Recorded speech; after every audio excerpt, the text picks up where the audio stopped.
শুভ সকাল। বলো বলো, শুভ সকাল। কোথায় যাচ্ছ এখন তুমি? প্রাইভেটে। আর গালে এগুলো কি লেগে আছে দেখো তো। কালকে এই যে পতাকার স্টিকার গুলো লাগিয়েছে, ওঠেইনি। সকাল সকাল আজকে কি রোদ উঠেছে। কালকে সোমবার একটা মানে সোমবার পড়াবে না, তো সোমবার একটা আজকে পড়াবে। সকাল বন্ধুরা, কেমন আছো সবাই? আশা করি সবাই ভালো আছো, সুস্থ আছো। এখন বাজে সকাল 9টা। আর কালকে সোমবারটা যেহেতু আজকে পড়াবে বললো 9টার সময়, যে দিয়ে পাঠালাম। সকালবেলা জুই খেয়েছে ছাতু দুধ দিয়ে, ওই লিকুইড দুধগুলো নিয়ে এসেছিল জুয়ের বাবা, তো গরম করে দিল, ছাতু দিয়ে ভিজিয়ে খেয়ে এই যে গেল। আর আমি এখনও কিছু খাইনি, জুয়ের বইঠইগুলো গুছিয়ে দিলাম, এখন এই যে খাবো। ও ছাতুটা পুরোটাই খেতে পারেনি, একটু খেয়েছে একটু রেখেছে, ওটাই খাবো। খাইনি, খেয়ে তারপরে বাকি রান্নাঘরের কাজগুলো করব। সব এখন অগোছালো হয়ে পড়ে আছে।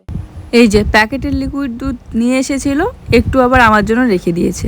তো ওইটুকু আবার থাকবে কেন, ও যেহেতু বলছে চা খাবে না, সবটুকুই আমি নিয়ে নিলাম, নিয়ে এই যে ছাতু দিয়ে ভিজিয়ে খাচ্ছি। এখানে হচ্ছে ভুট্টার ছাতু। অনেক দিন পর দুধ দিয়ে ছাতুটা খেতে বেশ ভালোই লাগলো। আর সকালবেলা উঠে এখনও জানালাটা খুলে দেওয়া হয়নি, তাই জানালাটা খুলে দিয়ে পর্দাটা তুলে রেখে দিলাম। ঘরের মধ্যে একটা গরম ভাব বেরোয়। আর যেদিকে জানালাটা আছে আমাদের, সেই দিকে মাথা করি, আর যেদিকে টিনের বেড়াটা আছে ওইদিকে পা করি। বলতে গেলে ওই পাতাল দিক দিয়ে শুই আর কি, তাহলে অনেক দূর পর্যন্ত জায়গা পাওয়া যায়। আর যেহেতু গরমের দিন, অনেকটা আরামে শোয়া যায়। তারপরে এই তো বিছানা গোছাচ্ছি, জুয়ের বই এগুলো সব গুছিয়ে রাখছি। সোমবার আছে একটা পরীক্ষা, তাই একটা বই আর ওই খাতা দিয়ে দিলাম। লিখিত পরীক্ষা তো একটাই থাক। আর বাকি এই যে বইগুলো সব ওভাবেই রেখেছিলাম, সময় পাইনি, তাড়াহুড়ো করে দিয়ে পাঠালাম, এখন গুছিয়ে রাখছি। বালিশ কভারগুলো নোংরা হয়েছে বটে, কিন্তু থাক, আজ আর ধুবো না। একবারে এই যে অসুস্থটা শেষ হয়ে গেলে তখন ধুয়ে দেবো। যা গরম পড়েছে এবারে, আমাদের ঘরে গরমের মধ্যে ফ্যান ছাড়া একদমই থাকা যায় না। তার উপরে ভয়েস দিতে গেলে গরম তো লাগেই, কিন্তু ফ্যানটা অফ করে ভয়েস দিলে ভালো হয়, স্পষ্ট আর ক্লিয়ার শোনা যায়। কিন্তু এতক্ষণ ফ্যান ছাড়া এত গরমের মধ্যে ভয়েস দেওয়া একদমই ভালো লাগে না। তাই ফ্যানের শোষো শব্দটা আমার প্রত্যেকটা ভিডিওতে হয়তো থেকেই যায় গরমের দিনগুলোতে। জায়গা দিকে বিছানা চাদরটা তুলে নিলাম। 2টা পর্দার মাঝখানে একটা বাঁশ আছে, বাঁশটাতেও রং করা আছে সবুজ রং। আর বাঁশটা বের করে দিলে ও আবার বলে যে দেখতে ভালো লাগে না, তাই ঢেকে দিয়েছি 2টা পর্দা দিয়েই।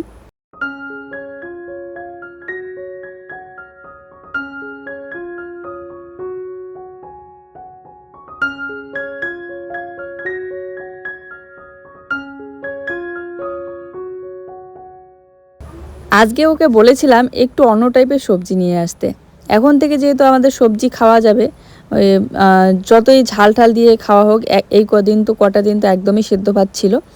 তো ও আবার সকালবেলা উঠে গিয়ে মূলা নিয়ে এসেছে, মূলা নিয়ে এসে কেটে আমাকে দিচ্ছে, বলছে খাও। সে বাজার থেকে মূলা নিয়ে এসেছে, নিয়ে এসে আবার মূলা কেটেছে, মূলা খাওয়া ধরে না মূলাগুলো ঝাল ধরো। অনেক দিন পর কাঁচা মূলা, একদম শীতকাল আসেইনি, তাতে মনে হচ্ছে যেন কাঁচা, মানে শীতকালের যে কাঁচা মূলাগুলো পাওয়া যায় সেই মূলা। কিন্তু এই মূলাটা এতটাও ভালো ছিল না, রসটা কেমন যেন শুকিয়ে যাচ্ছিল। আর কতগুলো থাকে না লাল রঙের যে মূলাগুলো, ওই লাল বলো আর গোলাপি রঙের বলো, ওই মূলাগুলোর না ভিতরটা অনেকটা সাদা থাকে, ওগুলো খেতে বেশ ভালো লাগে কাঁচা। আর কাঁচা মূলা কিন্তু খাই আমরা এভাবে মাঝে সাঝে লবণ দিয়ে, ভালো লাগে, যেগুলো মিষ্টি লাগে। কতগুলো তো থাকে যেগুলো দেশি বাড়ির লাগানো, এতটা ঝাঁজ ধরে যে খাওয়াই যায় না। এদিকে মূলা খাচ্ছিলাম আর দুজনে একটু গল্প করছিলাম, যে মনে হচ্ছে না যেন শীতকালের মূলাগুলো। আর এই মূলার সাথে বেগুন আলুর একটা সবজি খাওয়া যায়, সেটাই ওকে বলছিলাম। কিন্তু ও বলছে যে এখন নাকি আমাদের বেগুন খাওয়া যায় না। তো একটা আমি আর্টিফিশিয়াল গাছ অর্ডার করেছিলাম, মানি প্ল্যান্ট, তো সেটাই এসেছে। চলো, অনেক দিনই অর্ডার করেছি, আজকে আসলো। বাড়িতে গিয়ে খুলে দেখা। আজকে ভাতের মধ্যে এই যে কচু সিদ্ধ দেওয়া হয়েছে। তো সকালবেলা ওই যে কচু নিয়ে এসেছে, আর তার সাথে মূলা নিয়ে এসেছে। মূলাটা তো ভাজা খাবো বা মুগ ডালের মধ্যে দিয়েও খাওয়া যায়। আর কচুটা ভাবলাম সেদ্ধ দিই, সেদ্ধ দিয়ে একটু ঘি আর লবণ দিয়ে বেশি করে কাঁচা লঙ্কার ঝাল দিয়ে মাখি, কাঁচা লঙ্কাও সেদ্ধ করে নিয়েছি। এবারে কচু দেখি যে কতগুলো সেদ্ধ হয়েছে, আবার কতগুলো একদমই সেদ্ধ হয়নি। যেগুলো যে মুড়া থাকে না, ওই মুড়াগুলো সেদ্ধই হয়নি। খাওয়ার জন্য যে কচুগুলো সেইগুলোতে কিন্তু পিছলা পিছলা ভাবটা থাকে, কিন্তু যেগুলো মাথা বা মুড়া বলে সেগুলোতে কিন্তু ওই পিছলা ভাবটা থাকে না, খেতে একদম অন্যরকম লাগে। আর ওগুলো হচ্ছে সেদ্ধ করে কাঁচা লঙ্কা আর লবণ দিয়ে এমনিতেই খায় আমি যতদূর জানি। ভাতের মধ্যে কচুটা তো সেদ্ধ দিয়েছি, এবারে কাঁচা লঙ্কাটা নাকি সেদ্ধ দেওয়া যায় না ভাতে, তাই আমি আলাদা করে বসি। আগেও যখন আমি নিয়মগুলো পালন করছিলাম আর এক জেঠু শ্বশুর মারা যাওয়ার সময়, তো ওইটাই কিসের বা ডিস্টার্ব হয়, মোবাইলে চার্জ নেই তার জন্য হয়তো, তখন শুনেছিলাম যে পনিরটা খাওয়া যায়, কারণ এটা তো নিরামিষ। তো এই জন্য আজকেও পনির নিয়ে এসেছে। আর আমি আবার জানতাম না যে পনির আবার এইভাবে ইসের মধ্যে বয়ামের মধ্যে ভরানো থাকে। আমি জানতামই না যে এইভাবে বয়ামের মধ্যে থাকে, আজকে প্রথম দেখলাম এরকম। এরকম করে মটরও পাওয়া যায়, কাঁচা মটর। তাই আজকে বলে কি নষ্ট হয় না? কাঁচা মটরটা না, কাঁচা মটরটা শেষ হয়ে গেছে। কত টাকা নেয় এখানে? কত টাকার? এখানে 130 টাকা পিস পিস। ওডিপি লাগবে বল। ঢালো, একবার ঢালো। একবার জল আছে না, জলে এই জিনিসটা কিন্তু ভালো। হ্যাঁ, পনিরগুলো এইভাবে থাকে তাহলে নষ্ট হয় না পনিরগুলো। হ্যাঁ, নষ্ট হবে না তো। কাঁচা পনির কেমন লাগে বলো? তো পনিরগুলো কিন্তু জলের মধ্যে ছিল, জলটা ও প্রথমে ফেলে দিয়েছে, তারপর তবু হালকা ছিল, আর একটা একটা করে বের করছে। এই জন্য পনিরটা একটু নোনতা টাইপের লাগছিল। কাঁচা পনির একটু খেয়ে দেখেছিলাম আজ, না হঠাৎ করে কেন জানি না মনে হলো যে সবজি তো এখন খাওয়া যায়, কিন্তু তার মধ্যে পনিরটাও খাওয়া যাবে। এই জন্য ওকে বললাম যে পনির নিয়ে আসতে পারতা। তো ও আবার পরে আবার চলে গিয়েছে বাজারে। প্রথমে কিন্তু ওই যে কচু আর মূলা এনেছিল, বাজার থেকে এখন দেখি পনির নিয়ে আসলো। এবার নিয়ে এসে ও বলছে যে ও নাকি রান্না করবে। তো বললাম কি ঠিক আছে, তাহলে আমি রান্নাঘরটা পরিষ্কার করে দিই। এই যে ঝাড়ু ঠাড়ু দিচ্ছি একবার করে, কারণ আমি এবার ভাবছি যে আজকে আমি ঘর বারান্দাগুলো একটু মুছে নেব। তবে রান্নাঘরটা হয়তো আজকে মোছা হবে না, যেহেতু রান্না এখনও হয়নি আমাদের। তো রান্নাটা করবে আর আমি এদিকে ঘর দোরগুলো মুছবো। বারান্দা ঘর এত নোংরা হয়ে আছে কি বলবো। ভাগ্যিস যে কয়েকটা দিন ধরে বৃষ্টি হচ্ছে না, বৃষ্টি হলে তো আরও আমার রান্নাঘরের অবস্থা খারাপ হয়ে যায়। এই জন্য রান্নাঘরটা ঠিক আছে। সরি, হ্যাঁ কয়েকটা দিন তোমাদের অনেকেরই কমেন্টের হয়তো রিপ্লাই দেওয়া হয়নি।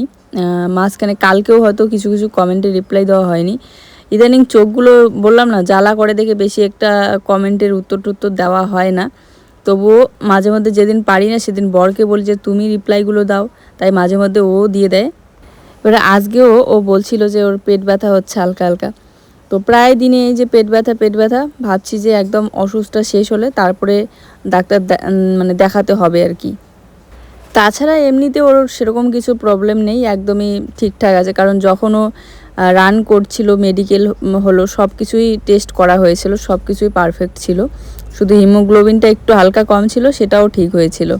তো তারপরে জানি না কেন শুধু পেট ব্যথা বলে কিছুদিন পরপরই, এই যে রুটি খেলে বলে পেট ব্যথা। আর আমার তো ওই প্রবলেম বলতে মাথা ব্যথাটা হয় মাঝে মধ্যে, জানো তোমরা, মাথা ব্যথা আর চোখ, এই দুইটাই আমার প্রবলেম। আর মাথা ব্যথা তো আমার মনে হয় প্রায় কম বেশি সবারই হয়, এটা কোনো সমস্যায় মনে হয় না। কারণ মাথা ব্যথা বেশি রোদ উঠলে যেমন মাথা ব্যথা হয়, সব সময় যে তা না, মানে রোদ উঠলে বা বেশি চাপ নিলে, বেশি টেনশন করলে, এটা তো কম বেশি সবারই হয় আমার মনে হয়। আর আমি মনে করি আমার মাথা ব্যথাটা হয়তো স্বাভাবিক, অস্বাভাবিক কিছু নয়। কারণ আমি তো জানি যে পরিমাণে প্রেশার, চিন্তা এগুলো আমি নেই, আমার মাথায় হয়, এই জন্যই হয়তো মাথা ব্যথাটা হয়। যাই হোক, এই যে খুব সুন্দর একটা রোদ উঠেছে, আর এদিকে ঘর বারান্দাগুলো সব ঝাড়ু দেওয়া কমপ্লিট, এগুলো নিয়ে গিয়ে এখন ফেলে দিয়ে আসি। আমি রান্নাঘরটা পরিষ্কার করলাম, পনিরটা ও বলছে ভাজবে, এইটাতে ভাজো, এইটাতে হালকা আছে, ভাজা হবে, তাহলে নাহলে ভেঙে যাবে। ওই আর কি, একটু কাঁচা লঙ্কা চিড়ে দিয়ে, একটু কালো জিরা ফোড়ন দিয়ে, সাদা তেলের মধ্যে জিরার গুঁড়ো তো আনছো, ওই গুঁড়ো মশলাগুলো দিয়ে একটু হালকা ঝোল ঝোল করো। আলু কাটি আমি এখন।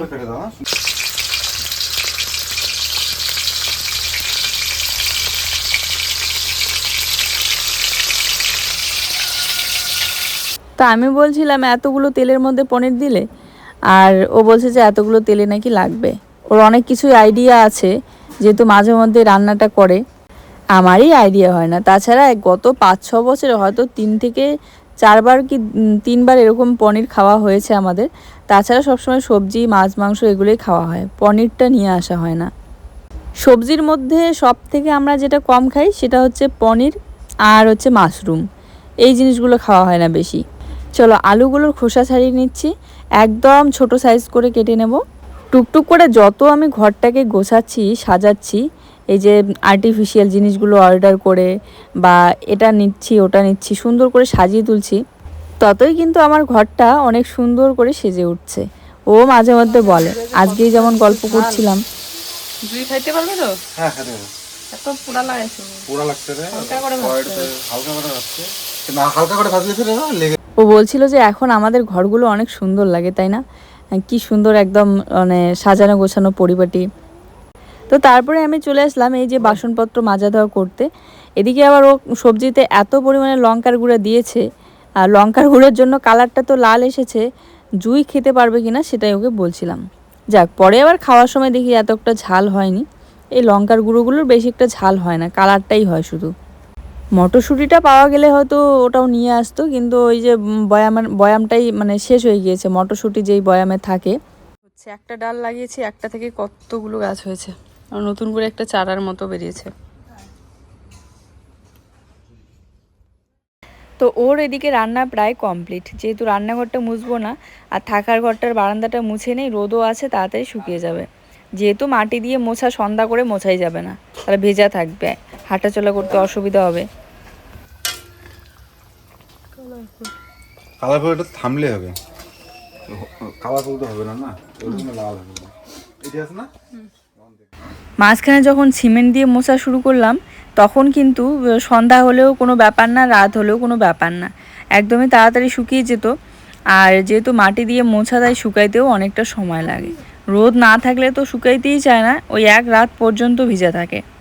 আর এটা ছিল এই যে ঘি মুসুর ডাল জুইয়ের ড্রেস, এটা ছিল মানে কালকেরই, গতকালকেরই, কিন্তু যেহেতু ওই ভিডিওটাতে আমি জয়েন দিয়েছিলাম, ভিডিওটা আমার অনেকটা ছোট হয়েছিল বলে তাই আর আজকে দিলাম না।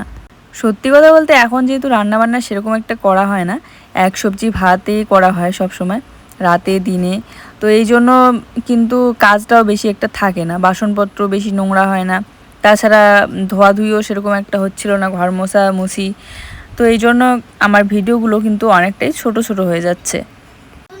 বাড়ির কাজ ছাড়া তাছাড়া আমাদের কাজে আর কি বলো, জমি জায়গায় সেরকম কিছু চাষ টাসও করা হয় না, তাই এই বাড়ির যতটুকু কাজ ততটুকুই। যাদের জমি থাকে, যারা চাষ করে, তাদের ধান সেদ্ধ করা, ধান শুকানো, এই করা সেই করা, ঘাস তোলা, জমির অনেক কাজ থাকে। যেমন ধরো ভুট্টা খেতে, ভুট্টা চাষ করলাম, কত কাজ ছিল তাই না? তো এক দিদিভাই কমেন্ট করে বলেছে যে তুমি এবারে ভুট্টা ক্ষেতটার মধ্যে কি করবে। দেখো, ওটা তো আমাদের ক্ষেত না, ওটা হচ্ছে আমরা লিজ নিয়েছিলাম, মানে টাকা দিয়ে নিয়ে আমরা চাষ করেছি। এবারে একটা চাষ করার পর যাদের জমি তাদের, আমাদের লাভ কোনোই হয়নি, লসই হয়েছে, কিন্তু তারপরেও প্রথমবার যেহেতু চাষ করেছি একটা আনন্দ নিয়ে, তো এবার আর করব না, ভালো লেগেছে আর কি। নিজে চাষ করেছি, পরিশ্রম করে ফসল ফলাতে পেরেছি, দাম যেরকমই হোক না কেন তাতেই খুশি লেগেছে। দেখা গিয়েছিল কচু পাতা, আমি বড় বড় সাইজের কচু পাতা দেখে অর্ডার করেছিলাম, এবার কচু পাতা না দিয়ে এরকম একটা পাতা দিয়েছে, কিন্তু তবুও ভালো লাগছে পাতাটা। হ্যাঁ, আর লাগছে এই পান পাতার মতো। ও কি করলো দেখো, ও এখানে এগুলো একদম লাগালাগি ছিল, ফাঁকা ফাঁকা করে দেওয়ার জন্য এখানে কত কিছু দিয়েছে, পাথর, কাঠ পেন্সিলের টুকরা, তো এখন গিয়ে ভালো লাগছে। আর পাতাটা দিয়েছে পান পাতার মতো অনেকটা, তো ভালো লাগছে। হ্যাঁ, এবারে এখানে রাখবো কিভাবে বলো তো? সন্ধ্যাবেলা জুইয়ের জন্য একটু হরলিক্স গুলিয়ে নিচ্ছি গরম জলে। 8:30টার মতো জুই গিয়েছে আর্ট টিউশনে, আর যেহেতু পরীক্ষা চলছে, কালকে ওর পরীক্ষা আছে, কিন্তু টিউশনটা পরে না দিয়ে পাঠালেও হয় না, কারণ আর্টটাও যেহেতু ওদের ক্লাস আছে, তো বাড়িতেও করতেই চায় না, কিছুদিন ধরে তো করছেই না বাড়িতে পড়াশোনা ঠিক মতো। সকালবেলা ছিল টিউশন, পড়ার টিউশন, আর এখন হচ্ছে আর্ট টিউশন। হরলিক্স গুলিয়ে দিলাম, বিস্কিট দিয়ে খেলো, খেয়ে চলে গেল টিউশনে, আসলে তারপরে ভাত খাবে, ভাত বানাবো, এখন গরম ভাত বানাবো।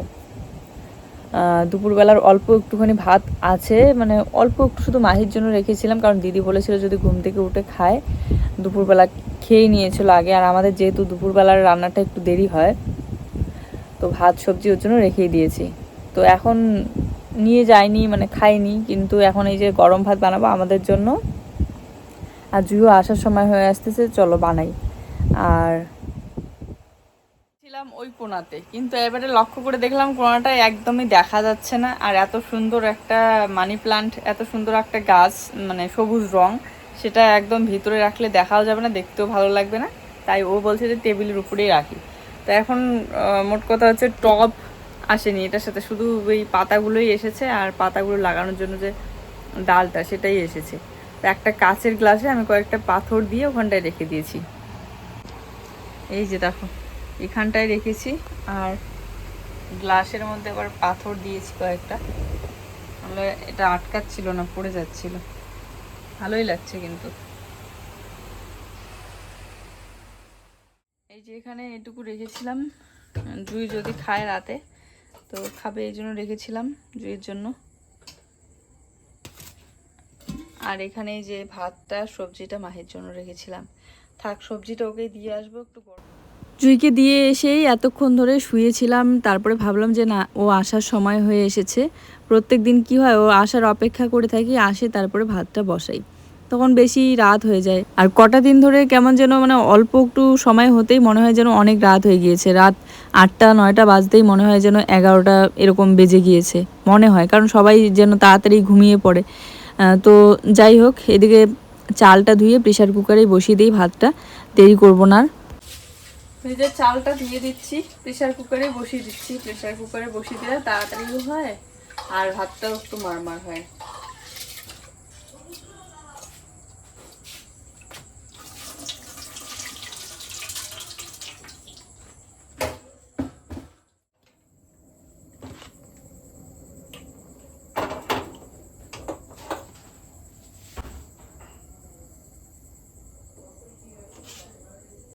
সকালবেলা যে মূলাটা নিয়ে এসেছিল, মূলাটা তো আর করা হয়নি, শুধু মূলার এই যে শাকের মতো ডাটাগুলো দেখতে পাচ্ছ, এগুলো আলু দিয়ে ভাজা করাতে যে এত ভালো লেগেছে। আর ঘি দিয়ে অমনি ভাত খেয়ে নিয়েছিলাম কচু সেদ্ধ দিয়ে। এখন ভাবছি যে রাতের জন্য আলু আর মূলাটা একসাথে করে কেটে ভাজা করে নিই, আর তার সাথে একটু মুগ ডাল বানাবো।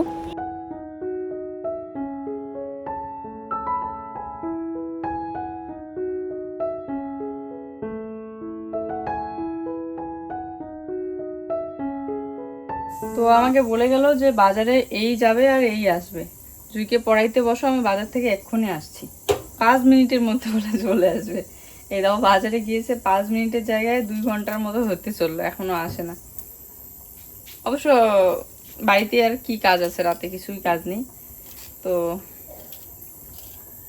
জুইও আবার চলে গেল আর্ট টিউশনে। আমি এখন এই যে আলু আর মূলা কেটে নিচ্ছি। মূলাটা মিক্স দিয়ে সকালবেলা ভাজা করা হয়েছিল, দারুণ লেগেছিল। আলু আর মূলা, ওই যে মূলার পাতার যে একটা সেন্ট না, মূলা শাক ভাজার মতো ওইরকম একটা সেন্ট পাওয়া যাচ্ছিল, এই জন্য ভালো লাগছিল। এখন তো মূলা শাক বেরোয়নি হয়তো, কিন্তু মূলা বেরিয়ে গিয়েছে। শীতকাল এখন আসেনি, তাতে মনে হচ্ছে যেন শীতকালের সবজিগুলো, মানে মূলা দেখেই একদম শীতকালের মতো মনে হচ্ছে। সেদিন ভোরবেলার দিকে উঠেছিলাম, কি কুয়াশা পড়ছিল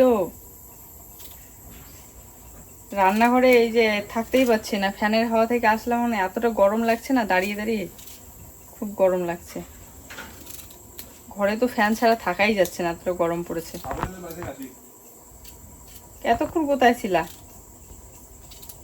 হ্যাঁ,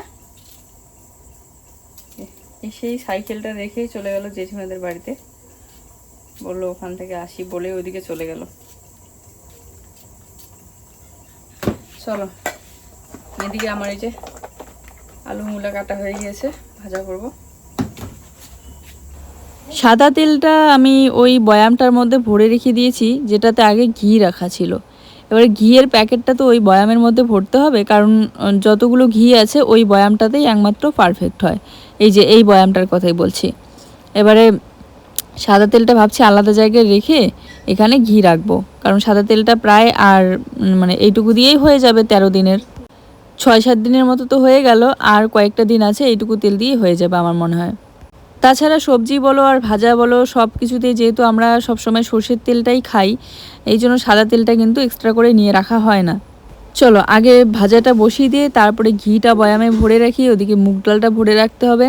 আর সব কিছু বয়ামের মধ্যে রাখলেই ভালো লাগে। তো এই যে তেল গরম হয়ে এসেছে, দুটো কাঁচা লঙ্কা চিড়ে দিলাম আর একটুখানি কালো জিরা। কালো জিরাটা যে কোনো ভাজাতে দিলেও ভালো লাগে। দুপুরবেলা পনিরের সবজিটা যে এত ভালো লেগেছে, মানে বেশি ঝাল মশলা ছাড়াও।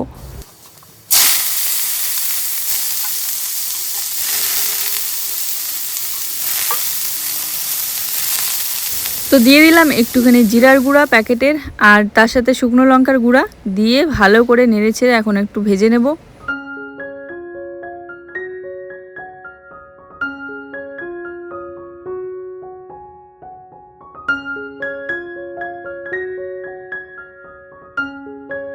কম বেশি প্রায় সবারই কমেন্ট আসে যে ঘরের কাজটা এবারে তাড়াতাড়ি শুরু করে দাও। হ্যাঁ, আমরাও শুরু করতে চাচ্ছি, তবে বালুটা আসলেই আমরা ঘরের কাজটা শুরু করে দেব। তো চলো, এই বয়ামটার মধ্যে আমি এখানে আগে মুসুর ডাল রাখতাম আর কি। তো মুসুর ডালটা তো এখন আমাদের খাওয়া যায় না, তাই মুগ ডালটাই রেখে দিলাম। তারপরে জুসের যে মেশিনটা আমি অর্ডার করেছিলাম, মেশিনের সাথে কিন্তু একটা জগ দিয়েছিল এরকম, মানে এই যে এটাতে জুস রেখে খাওয়ার জন্য। তো জগ বলতে কি বয়াম বলতে পারো, বা এই যে ঢাকনা আছে এরকম সুন্দর একটা পাইপ লাগিয়ে খাওয়া যেত। জুস তো এভাবে জুই খায় না গ্লাসের মধ্যে ছাড়া, তো এটাতেই আমি সাদা তেলটা ভরে রাখলাম। খুব সুন্দর হয়েছে কিন্তু। আর এই বয়ামটাতে তো সাদা তেল রাখা ছিল, তাই একটু পিছলা হয়েছে, তেল জিনিসটাই তো পিছলা। তাই ভালো করে ধুয়ে একটু মুছে নিচ্ছি, কারণ এর মধ্যে আমি ঘিটা রাখবো।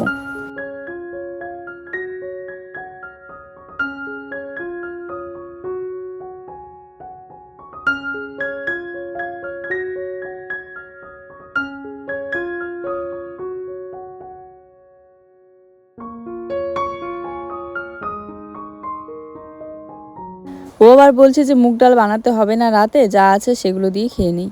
তো আমি বললাম না, শুধু এই ভাজা দিয়ে খেতে ভালো লাগবে না, জুইয়ের জন্য একটু হলেও মুগ ডালটা বানাতে হবে। তো মুগ ডালটা আমি পরে বানিয়েছিলাম জুইয়ের জন্য, জুই টিউশন থেকে আসার পর। আর প্রেশার কুকারে তো তাড়াতাড়ি গলে যায় একদম, তো পরে আর শেয়ার করা হয়নি তোমাদের সাথে। বয়ামটাতে ভরেছিলাম, এখানে সাদা তেল ছিল, সাদা তেলটা আমি আলাদা জায়গায় ভরে রেখে ওটা ভালো করে ধুয়ে নিয়ে এসে মুছে টুছে যে ভাতটা দিয়ে আসি মাহির জন্য। তুমি এরও কেন দাও?